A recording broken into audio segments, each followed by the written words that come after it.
Hello दोस्तों, नमस्कार। मैं Gaurav Yadav red climate CTD channel पर आप लोगों का हार्दिक स्वागत करता हूं।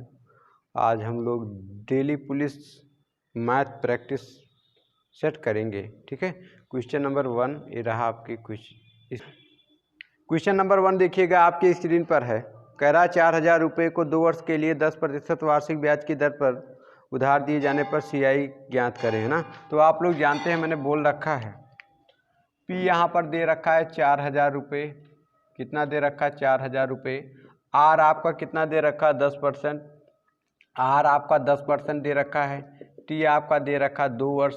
CI आपको फाइंड करना है। CI में चक्रवृद्धि ब्याज, कंपाउंड इंटरेस्ट। ठीक है, तो आप लोग जानते हैं 2 वर्ष के लिए ब्याज का गुना करते हैं 2 एक बार, है ना। तो कितना लिखा है? 4,000। 4,000 का कितना? 10%। तो 1% भाई 2 जीरो काटता है, 2 जीरो कट गया, कितना आया? 400। 400 लिखेंगे, गुणे 2 बराबर कितना मिल गया? 800 रुपया। आप फिर इस 400 का कितना करेंगे? 10%। 2 जीरो कट गया, है ना। तो बचा कितना? 40। इस 40 का गुणा कितनी बार? एक बार, बराबर आ गया 40 रुपया। इन दोनों को जोड़ दीजिए, 0 हो गया, 4 हो गया, 840 रुपया। ये आपका आ गया CI और यही आपका क्या हो गया? आंसर। आशा करते हैं चीज़ें आपको समझ में आ गई होंगी। क्वेश्चन नंबर 2 ये रहा आपकी स्क्रीन पर। क्वेश्चन नंबर 2 देखिएगा, कह रहा है 1,000 रुपये को 2 वर्ष के लिए 5% वार्षिक CI की दर पर उधार दिए जाने पर CI ज्ञात कीजिए। यहाँ पर प्यारे बच्चों मूलधन दे रखा है 1,000 रुपया। ठीक है, दर कितना दे रखा है? 5%। T कितना दे रखा है? 2 वर्ष, है ना। फाइन क्या करना? CI फाइन करना है। 2 वर्ष के लिए दिया है तो आप लोग जानते हैं जब भी 2 वर्ष के लिए कहे तो ब्याज का गुणा 2 एक बार, है ना। तो यहाँ पर 1,000 दिया है, 1,000 आप आराम से लिखिए 5%। तो 5%, 1%, 2 जीरो काटता है, 2 जीरो खत्म, 10 बचे 50, गुणे कितना? 2 बराबर आ गया कितना? 100 रुपये। ठीक, इसके बाद इस 50 का फिर से 5%, 1%, 2 जीरो काटता है, एक ही जीरो काटा, एक बचा है, तो 55 25, 25 आ गया, एक जीरो बचा था, एक अंक पर दशमलव, और गुणे कितना? 1, है ना। तो आ जाएगा 2.5। इसको आप ऐड करिए तो 5 पॉइंट, और इसके बाद 2 हो गया, 0 1 हो गया। ठीक है, ये आपका क्या आ गया? CI आ गया और यही आपका आंसर हो गया। अगर आपसे यहाँ पर अमाउंट पूछ लेता है, अमाउंट, तो ये अमाउंट इक्वल टू होता है P प्लस, है ना, P प्लस CI, है ना। तो P आपका कितना दे रखा है? 1,000 रुपये दे रखा है। CI कितना आया है? 102.5, है ना। इसको आप जब ऐड करेंगे तो आपका अमाउंट आ जाएगा, कितना आ जाएगा? आ जाएगा 1,000, है ना, 1,102.5। ठीक है, आशा करते हैं समझ में आ गया होगा। उत्तर ये हो गया। क्वेश्चन नंबर 3 ये रहा आपकी स्क्रीन पर। क्वेश्चन नंबर 3 कह रहा 12,000 रुपये को 5% वार्षिक दर से उधार दिए जाने पर 3 वर्ष का CI क्या होगा?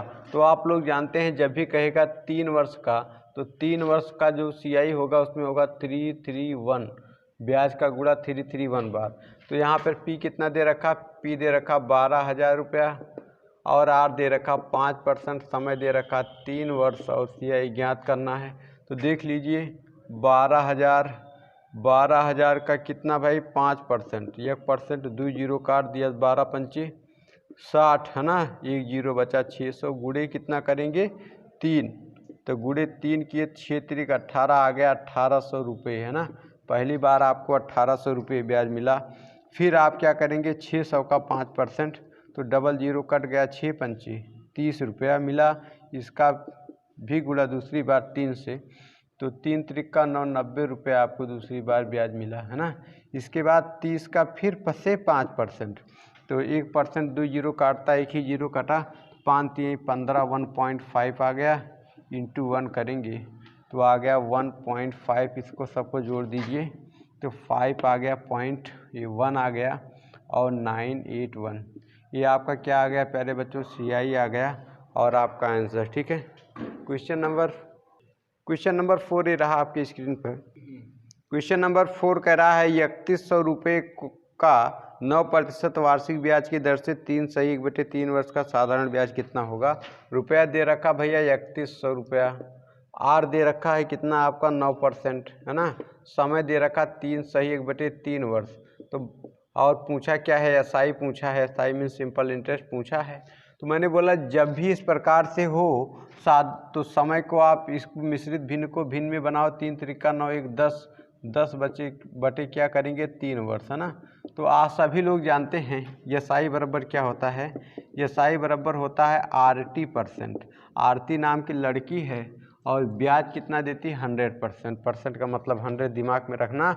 तो आर यहाँ पे कितना दे रखा है 9 दे रखा है, टी कितना दे रखा है 10/3 दे रखा है, 3 एकन्ने 3 और 3 त्रिका 9 तो 10 तिहाई 30% प्यारे बच्चों आपको ब्याज मिलेगा। कितने वर्षों में, इतने वर्षों में, है ना। तो 30% आपको ब्याज मिलेगा किस रुपए पर, इसी मतलब आप कह सकते हैं 3100 रुपये का 30%, है ना। 30% मैं तो डायरेक्ट कहूँगा का मतलब क्या होगा गुणा परसेंट, यहाँ नीचे उतर जाएगा 100 हो जाएगा, डबल जीरो ये आपके कट गए तो 31 तिहाई 3 त्रिका 9 93 आ जाएगा और 1 जीरो मतलब 930 रुपये। ये आपका आंसर हो गया, ठीक है। क्वेश्चन नंबर 5 पे रहा आपकी स्क्रीन पर। क्वेश्चन नंबर 5 कह रहा है ए किसी काम का 7/10 भाग 15 दिन में करता है। कितना भाई 7/10 भाग करता है 15 दिन में, है ना। क्वेश्चन नंबर 5 पे रहा आपके स्क्रीन पे, कह रहा 7/10 भाग में इसको करता है 15 दिन में, कौन ए, ठीक है। अब आगे बोला है और बचे हुए काम को बी की सहायता से 4 दिन में पूरा करता है। तो प्यारे बच्चों मैंने मान लिया कुल काम कितना था, कुल काम आपका था 15 में से 7 काम हो गया तो शेष काम कितना बचा 3 काम। इस 3 काम को करता है कितने दिन में 4 दिन में। कौन करता है ए बी के साथ मिलकर, आप कह सकते हैं ए प्लस बी मिल करके क्या करते हैं 3 दिन में, तीन काम को कितने दिन में करते हैं 4 दिन में। अगर मैं आपसे पूछूं एक काम को कितने दिन में करेंगे तो आप कहेंगे 4/3 दिन में। आप क्या कहेंगे,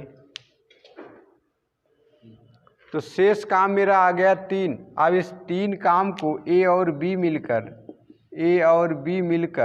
करते हैं कितने दिन में 4 दिन में। 4 दिन में इस 3 काम को क्या करेंगे पूरा करेंगे ए और बी। अब अगर मैं पूछूं ए और बी एक दिन में कितना काम करेंगे तो आप कहेंगे ए प्लस बी मिलकर एक दिन में कितना काम करेंगे 3/4 काम करेंगे, है ना। अब उन्होंने क्या बोला है ज्ञात करो ए और बी मिलकर पूरे काम को कितने दिन में पूरा करेंगे, है ना। पूरे काम को कितने दिनों में पूरा करेंगे, है ना।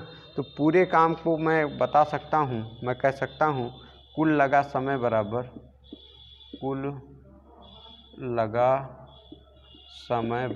कुल काम मैंने कितना माना है 10, कुल काम है 10 और ये लोग करते हैं 3/4, है ना 3/4। तो 4 प्यारे बच्चों इसके पास आ जाएगा गुणे में तो बराबर हो जाएगा 10 गुणे में 4 बटे में कितना 3, तो 10 चौक 40 हो गया, बटे में कितना 3 हो गया। कहने का मतलब आप क्या करिए 40 को 3 से भाग कर लीजिए, 3 से जब भाग करेंगे 3 करने 3 आ गया, 0 उतार लिया, 3 त्रिका 9 हो गया, है ना, 1 बच गया। तो इसको मैं लिख सकता हूँ 13 सही और 1/3 दिन, है ना। तो आशा करते हैं समझ में आ गया होगा। क्वेश्चन नंबर 6 ये रहा आपकी स्क्रीन पर। क्वेश्चन नंबर 6 कह रहा है ए बी तथा सी एक कार्य को क्रमशः 30 दिन 20 दिन और 15 दिनों में समाप्त कर सकते हैं। ए को एक दिन काम में बी का साथ मिले और अगले दिन सी का साथ मिले, यही क्रम आगे चलता रहे तब काम पूरा होने में कितना समय लगेगा, है ना। आप लोग वीडियो पॉज करिए, लगाने का प्रयास करिए, है ना। तो देखिएगा इन्होंने क्या बोला ABCD 3 लोग काम करने वाले हैं, तीनों की इन्होंने क्षमता दे रखी है, अलग अलग क्षमता दे रखी है, तो आप अलग अलग उनकी क्षमता देख लीजिए, ठीक है।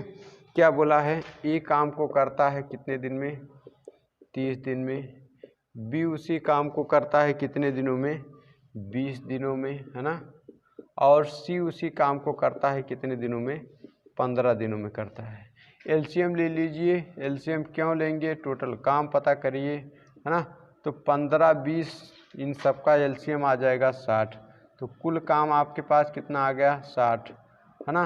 अब देखिए आप लोग इतना जानते हैं, आसान है। 30 दूनी 60, 2 काम करना पड़ेगा। और 20 तिहाई 60, एक दिन में 3 काम करना पड़ेगा। और 15 चौके 60, एक दिन में 4 काम करना पड़ेगा। अब भाई ए ने तो कभी काम छोड़ा नहीं, करा ए को एक दिन साथ मिलता है बी का, और ए को एक दिन साथ मिलता है सी का। कहने का मतलब अगर मैं बात करूं, ए प्लस बी जब काम करेंगे तो ए एक दिन में 2 काम करता है और बी एक दिन में 3 काम करता है। टोटल काम कितना हुआ 5 काम, पहले दिन मान लिया। दूसरे दिन की बात करूं, जब ए को सी का साथ मिलेगा तो ए तो खुद 2 काम करता है, सी 4 काम करता है, 4 2 6 काम। कितना काम हुआ 6 काम हुआ। इन सबको अगर मैं जोड़ूं तो 11 काम मेरे हो गए। कितने दिन में हो गए भैया 2 दिन में। 2 दिन में मेरे कितने काम हो गए 11 काम हो गए। टोटल काम कितना है 60 काम है, मुझे 60 काम कराने हैं। तो आप लोग, मैं 11 के साथ किस संख्या का गुणा करूं कि लगभग मैं 60 के करीब पहुंच जाऊं। तो आप कहेंगे सर जी इसके साथ आप 5 का गुणा कर दें। 5 का गुणा कर दिया तो 11 25 55 आ गया, मतलब मेरे 55 काम हो गए। जब 5 का गुणा आपने यहाँ किया तो 5 का गुणा आप यहाँ भी करेंगे, है ना। तो 5 दूनी 10 दिन। कहने का मतलब प्यारे बच्चों, ये 10 दिनों में 55 काम हो गया, है ना। अब देखिए, अब जब 11वां दिन आएगा, 11वें दिन, है ना, 11वें दिन क्या होगा, 11वें दिन काम पर कौन आएगा, 11वें दिन काम पर फिर आएंगे ए प्लस बी। और ए प्लस बी ए करता 2 काम, बी करता 3 काम। काम कितना करते हैं 5, 5 ही काम की तो ज़रूरत है। तो 5 हो जाएगा 60 काम। 60 काम मतलब काम हो गया पूरा, है ना, काम मेरा हो गया पूरा। तो इन्होंने पूछा कितने दिन में पूरा हुआ 11 दिन। तो आंसर आ गया प्यारे बच्चों 11 दिन, है ना। आशा करते हैं चीज़ें आपको समझ में आ गई होंगी। और अब हम लोग क्वेश्चन नंबर 7 देखेंगे। ये रहा आपकी बोर्ड पर। क्वेश्चन नंबर 7 करा, 2 व्यक्ति क्रमशः 9 किलोमीटर प्रति घंटा और 10 किलोमीटर प्रति घंटा की चाल से समान दूरी तय करते हैं। यदि एक व्यक्ति दूसरे से 20 मिनट अधिक समय लेता है तो दूरी ज्ञात करें। ठीक है, इधर आप लोग देखिए क्या करा, पहला व्यक्ति और ये रहा आपका दूसरा व्यक्ति। ठीक है, पहले व्यक्ति ने क्या किया, पहला व्यक्ति की चाल है 9 किलोमीटर प्रति घंटा, दूसरे की चाल है 10 किलोमीटर प्रति घंटा। कुल दूरी तो हमें पता नहीं है, तो 9 और 10 का आप ले लीजिए एलसीएम। एलसीएम आपने 9 और 10 का लिया तो आ गया 90। कितना आ गया 90 किलोमीटर। मैंने मान लिया जो कुल दूरी है वो 90 किलोमीटर है ना। तो देखिएगा 9 धाम 90, 10 घंटे लगे होंगे और 10 9 90, 9 घंटे लगे होंगे। अब इन्होंने क्या बोला है, पहले व्यक्ति को दूसरे व्यक्ति से इन्होंने बोला है यदि एक व्यक्ति को दूसरे व्यक्ति से 20 मिनट अधिक समय लगता है। अब मैं देखूं इनको कितना अधिक लगता है, तो इनको भैया लगता है 1 घंटे अधिक। कितना लगता है 1 घंटे। 1 घंटे बराबर 60 मिनट। क्यों 60 मिनट, क्योंकि तुलना इन्होंने मिनट में करा, 60 मिनट नहीं 20 मिनट। कितना गुना 1/3 गुना, 60 का 1/3 गुना होता है 20। तो दूरी भी 90 नहीं होगी, दूरी भी होगी 1/3 गुना। कहने का मतलब 90 का 1/3 गुना, 3 कने 3, 3 त्रिका 9, 1 0 बराबर आ गया 30 किलोमीटर। ये आपका आंसर हो गया। ठीक है, क्वेश्चन नंबर 8 ये रहा आपकी स्क्रीन पर। क्वेश्चन नंबर 8 कह रहा है कितने समय में 8,000 रुपये का मिश्रधन 5% वार्षिक चक्रवृद्धि ब्याज की दर से 8,820 रुपये हो जाएगा। तो आप लोग क्या करना है, यहाँ पर आपको निकालना है ना, समय निकालना है। तो आप कह सकते हैं क्या क्या दिया है, आप लोग कह सकते हैं यहाँ पर मूलधन आपका दिया है 8,000 रुपये दिया है। ठीक है, आपका अमाउंट दे रखा है कितना 8,820 रुपये दे रखा है, और आपकी आर दे रखी है 5%। टी आपको फाइन करना है ना। तो आप समय बराबर क्या होता है, आप कह सकते हैं समय बराबर, अगर मैं बात करूं E अपॉन, आप कह सकते हैं अगर समय बराबर मैं ज्ञात करूं E अपॉन पी, है ना।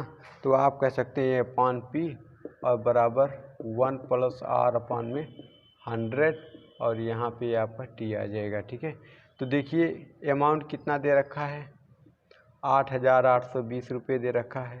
पी कितना दे रखा है, 8,000 रुपये दे रखा है। ठीक है, बराबर 1। आर कितना दे रखा, 5% दे रखा है ना, और बटे में कितना 100 दे रखा है। टी यहाँ पे लिखना है। काट लीजिए जो भी करता है, यहाँ से समय आ जाएगा 0 0 कट गया, 2 चौक 8 हो गया, 0 0 400, 4 4 और 1 आ गया, 2 से काट दिए है ना। अब देखिए क्या करेंगे, अगर मैं यहाँ पे इसको देखूँ तो 5 कन्ने 5 हो गया, 5 दूना 10 0 हो गया। तो आगे मैं कह सकता हूँ 441 और बटे में 400 बराबर, यहाँ 20 कन्ने 20 से 21, 21 बटे 20 आ गया, और यहाँ पे क्या है, टी है। तो आप लोग खूब ध्यान से देखिए, ये किसी न किसी संख्या का वर्ग होगा या क्यूब होगा, है ना। तो मैंने देखा कि 20 का वर्ग है। वर्ग का मतलब हुआ भाई 20 गुणे 20 आप करिएगा तो 400 आ जाएगा। ठीक है, तो मैं इसको लिख सकता हूँ भाई, ये 20 का वर्ग है, 21 का तो मैं कह सकता हूँ 21 बटे में 20 का वर्ग, और बराबर क्या है, 21 बटे में क्या है, 20, और यहाँ पर टी है। तो 21 बटे 20, 21 बटे 20 कट गया, तो यहाँ टी बराबर क्या आ गया, 2 वर्ष। वर्ष कहाँ से आया भाई, समय हमेशा वर्ष में आता है। क्वेश्चन नंबर 9 ये रहा आपकी स्क्रीन पर। क्वेश्चन नंबर 9 कह रहा है कितने समय में 40,000 रुपये का मिश्रधन 15% की दर से 52900 रुपये हो जाएगा। मूलधन प्यारे बच्चों दे रखा 40,000 रुपये है ना, और अमाउंट दे रखा 52900 रुपीज़। ठीक है, आर आपका 15% दे रखा, टी पूछा है। तो अभी आप लोगों ने देखा कि भाई टी का फार्मूला क्या होता है E अपॉन में P equal to 1 + R upon में 100, और यहाँ हाथ में टी होता है।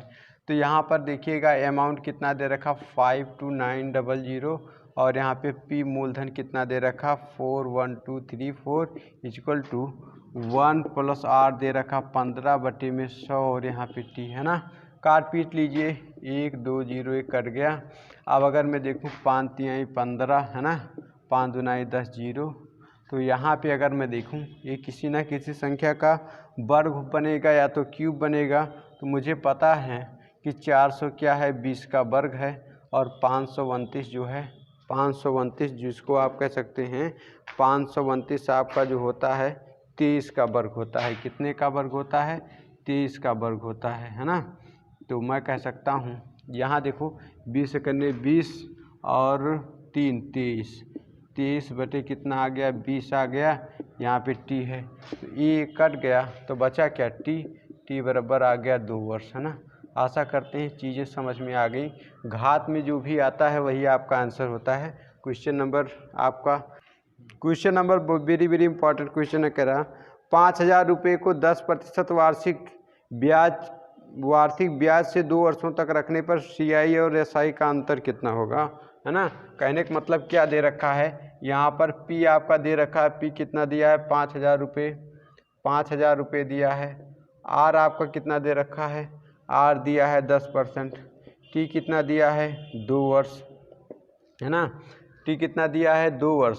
पूछा क्या है, CI और SI का अंतर आपसे पूछा है। तो आप लोग इसको कर सकते हैं, यहाँ पे आप SI निकाल लो, यहाँ पर आप क्या करो CI निकाल लो, है ना। तो देखो SI अगर मैं निकालूं तो मैंने बता रखा है SI बराबर प्यारे बच्चों RT% होता है। R कितना इन्होंने दे रखा 10 दे रखा है, T कितना दे रखा 2 दे रखा है ना। तो 10 दुनाई 20%। कहने का मतलब इन्हें भैया 20% ब्याज मिलेगा किस पर, इसी 5,000 पर। तो आप कह सकते हैं 5,000 का 20%। मैं कहूँगा परसेंट 2 0 काट दिया, तो 500 दूनी कितना आ गया, 1,000 रुपया ब्याज मिल गया, साधारण ब्याज आ गया। अब अगर मैं CI की बात करूं तो 5,000 2 वर्ष दिया है, तो मैंने बोला है 2 वर्ष का कि ब्याज के लिए गुणा ब्याज का 2 एक बार है ना। तो 5,000 का 10%, तो 1% 2 0 काटता है, 500 गुणे में कितना 2 बराबर 1,000 रुपये पहला ब्याज। फिर 500 का आप जब 10% निकालिएगा, 2 0 कट गया है ना, 50 करने 50, 50 और गुणे में कितना 1 बराबर आ गया 50 रुपया। इन दोनों को आप जब जोड़ देंगे तो आ जाएगा 1,050 रुपया। तो तो इन दोनों का आप अंतर निकाल लीजिए। अंतर कितना आ गया प्यारे बच्चों? अंतर आ गया 50 रुपया, और यही हमारा आंसर हो गया। मेथड नंबर 1 मेरा था। अगर कुछ बच्चों को बेसिक नहीं समझ में आया तो मेथड लगा सकते हैं। एक फार्मूला आप लोग याद कर लीजिए, जब भी CI और SI का अंतर पूछा जाए, क्या पूछा जाए प्यारे बच्चों? CI और SI का अंतर पूछा जाए तो आप लोग क्या करेंगे? मूलधन इंटू R/100 पूरे का होल स्क्वायर कर दीजिए। तो यहाँ पर CI SI का अंतर आ जाएगा। मूलधन कितना है? 5000 दे रखा है ना, और दर कितनी दे रखी? 10%, बट्टे में कितना है? 100 है। इसका होल स्क्वायर कर दो। इसका क्या कर दो आप? होल स्क्वायर कर दो। होल स्क्वायर का मतलब हुआ, आप कह दीजिए 5000, यहाँ पर दिखाई दे रहा है देखो 5000, और यहाँ पे 10 इंटू 10, और यहाँ पे 100 इंटू 100, ठीक है। ये 2 जीरो इसके कट गए और 2 जीरो इसके कट गए, बराबर बचा क्या? 50 रुपया, और यही हमारा आंसर हो गया। आशा करते हैं समझ में आ गया होगा। ये लास्ट क्वेश्चन था आप लोगों का, ठीक है प्यारे बच्चों। आशा करते हैं प्रैक्टिस अच्छी लगी होगी। डेली पुलिस के लिए जो भी बेहतर क्वेश्चंस हैं, जो भी चैप्टर्स वगैरह मैंने पढ़ा रखा है, और जो भी डेली पुलिस के सिलेबस के अकॉर्डिंग क्वेश्चंस पूछे जाते हैं, अब मैं 4-6 दिन बचे हैं, ज़बरदस्त तरीके से प्रैक्टिस करा रहा हूँ। प्रैक्टिस करने का प्रयास करें। आशा करते हैं अच्छा लगा होगा तो प्लीज़ लाइक शेयर सब्सक्राइब करिएगा। वीडियो देखने के लिए बहुत बहुत धन्यवाद।